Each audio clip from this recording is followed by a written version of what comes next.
criacionismo ou evolucionismo? Bom, é claro que como cristão a gente defende a criação sempre, né? Mas há muito tempo eu queria fazer alguns vídeos falando sobre o que eu tenho lido, sobre o que eu já li, né, livros e tal. E eu escolhi para fazer assim como primeira, né, uma experiência para as poucas pessoas que vêm, né, o canal, que acompanham as minhas colocações aqui, um livro que eu gostei muito.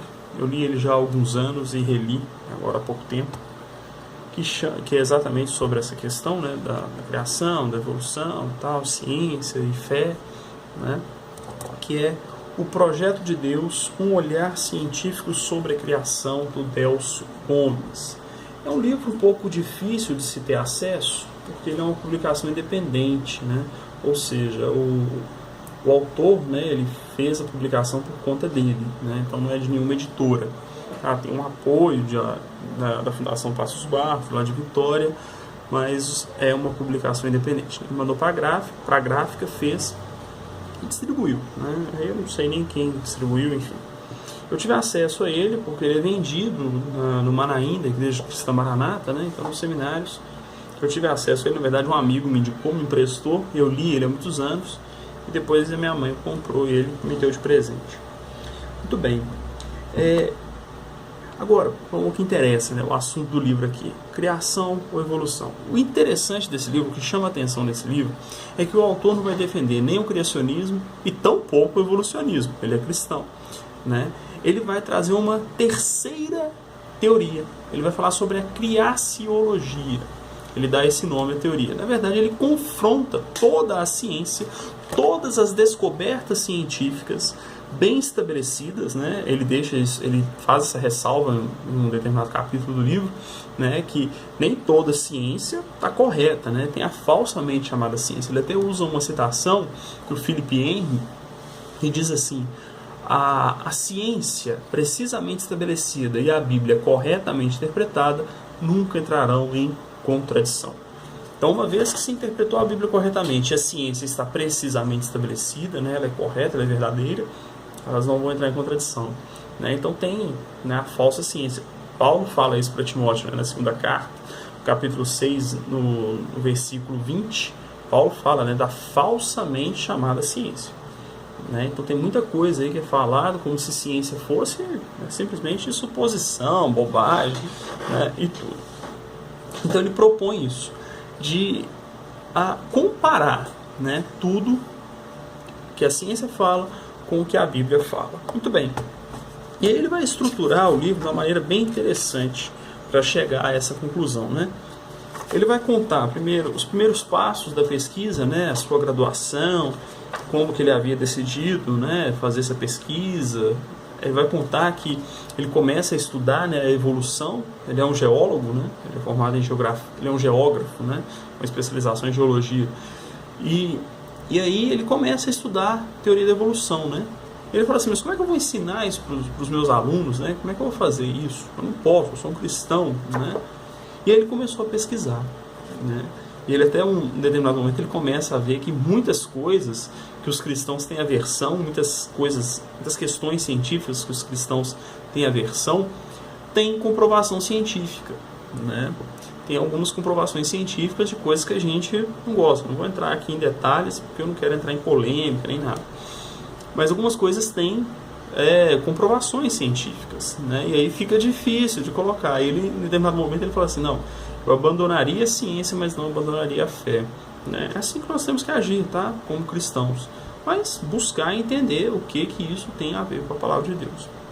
É importante fazer uma ressalva aqui, antes de continuar, que várias tentativas de juntar a ciência com a fé, né, com a Bíblia, já foi feita, né? Até inventaram uma vez a teoria da lacuna, que é um absurdo sem precedentes, né? A teoria é que entre o versículo 1 e 2 de Gênesis há uma lacuna, né, de milhões de anos ali, e teve ali uma espécie pré-adâmica que seria aí os fósseis, né? Essa bobajada toda aí, os fósseis que tem aí. Muitos desses fósseis que tem aí de registro fóssil de ser humano foram fraudados, tá, gente? Foram fraudados.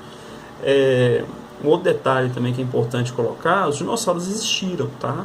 Os dinossauros de fato existiram. E antes do ser humano.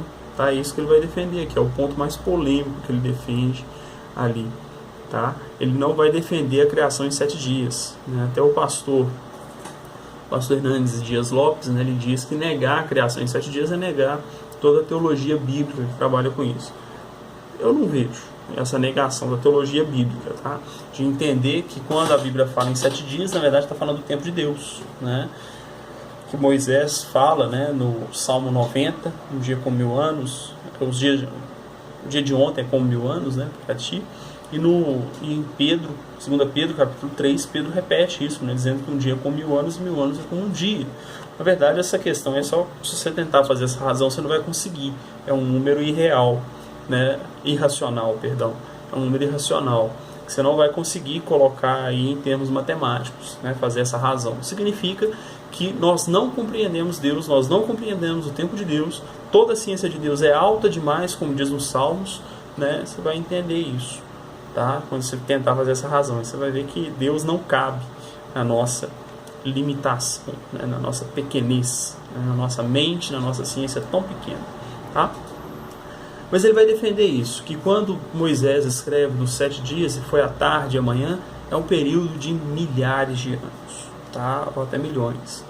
Ok? Ele vai defender isso. Ele fala a idade da Terra, que eu não lembro, tem no livro, você vai encontrar tudo isso. Tá?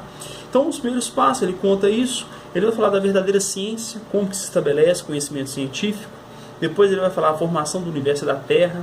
Ele vai explicar o que a ciência diz, teoria do Big Bang. Ele vai falar das evidências, né, dessa parte, né, do Big Bang e tal. Eu vou ler uma parte do livro ali daqui a pouco, vocês vão entender melhor. Desbravadores do conhecimento, ele vai falar de cristãos importantes na ciência, que sem eles a ciência não seria o que é hoje. Né, ele vai contar um caso curioso da questão da tabela periódica, que houve um cientista que teve um sonho, né, cristão também, então não teria. Depois ele vai falar no capítulo 4, teoria ou hipótese. Ele vai falar exatamente do darwinismo, né, e da evolução. Tá? Da biogênese, né, ele vai colocar que é meramente uma hipótese, porque ela não tem rastro para se tornar uma teoria. Tá? Então é só uma hipótese. Muito sem embasamento, ok? Aí vai chegar o capítulo mais importante do livro, que é a análise do capítulo 1 de Gênesis. Ele vai mostrar que as descobertas científicas, elas estão coadunadas com o primeiro capítulo de Gênesis. Ele vai trabalhar a escala geológica. A escala geológica não é evolucionismo. A escala geológica é só a linha do tempo de quando as formações da Terra, né, que a gente chama de período geológico, Cretáceo, Jurássico, que foram os períodos que os dinossauros existiram, né? Todos esses períodos que a Terra passou, e eles fazem cronologia, espécies de plantas, de animais que existiram nessa época. Quando você coloca essa questão de que a Terra tem milhares de anos, não há problema nenhum em se pensar, né, que a criação foi feita em milhares de anos e os dinossauros existiram durante um tempo, né, nesses 2 períodos geológicos. Tá? E aí é interessante notar o seguinte, uma vez eu conversando sobre isso com a minha tia, que também é formada em geografia, ela falou uma coisa assim: Lucas, existiu o dinossauro para que a gente tivesse petróleo. É a base da nossa tecnologia hoje, né? É o principal combustível que nós temos.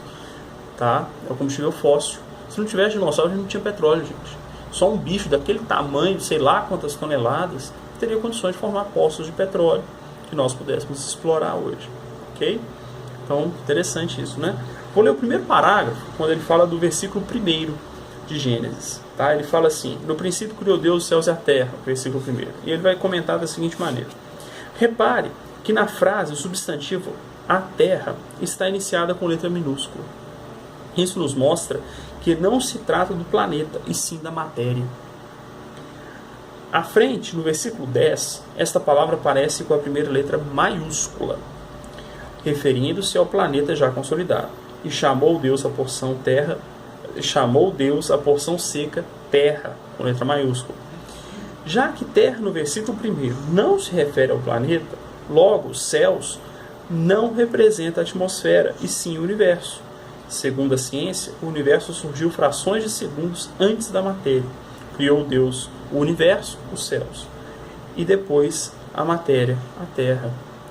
Isso está exatamente em conformidade com toda a física e a matemática já alcançada pela humanidade. Ou seja, ele coloca o seguinte, que há uma diferença quando se fala do planeta e quando se fala da matéria, embora no hebraico use-se a mesma palavra. Tá? Então ele vai mostrar isso. E aí vai a escala geológica, tá? A formação do planeta, a formação dos planetas, dos corpos celestes, da vida, até chegar ao ser humano. Né? Isso é muito interessante, tá? Isso é muito interessante. Porque aí você começa a entender um pouco. Se você abre mão da questão dos 7 dias literais e entende que Deus criou, e por que Deus criou assim? Deus poderia criar nos 7 dias literais? Poderia.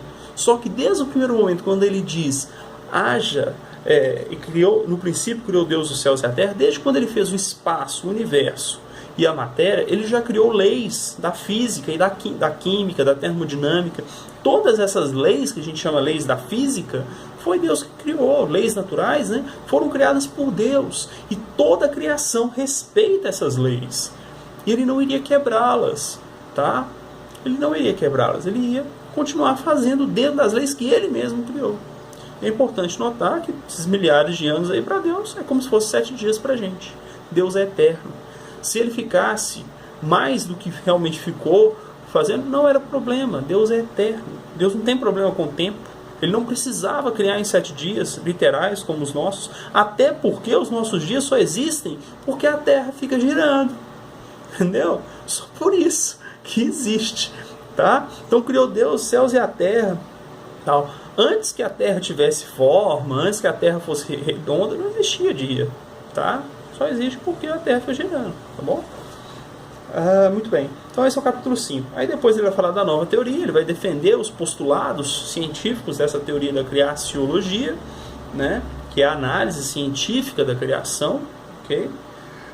Por fim, ele vai terminar com o capítulo dizendo Jesus, a palavra de Deus, mostrando que toda a criação, toda a palavra de Deus, toda a Bíblia é um projeto de salvação para a humanidade. Tá? Então, por que Deus criou todas as coisas? Nós existimos pela vontade dele, nós aqui estamos porque ele assim determinou, ele quis e ele preparou um projeto. E esse projeto se chama salvação, que está executado na pessoa do nosso Senhor e Salvador Jesus Cristo, que veio para redimir a nossa alma. Bom, se questão da criação, evolucionismo, essa defesa da fé diante da ciência te interessa, eu aconselho esse livro, tá? O Projeto de Deus, um olhar científico sobre a criação. Foi muito bom para mim ter lido esse livro, ajudou muito a compreender algumas questões, a eu saber lidar com vários debates, vários questionamentos que me foram colocados aí ao longo dos anos.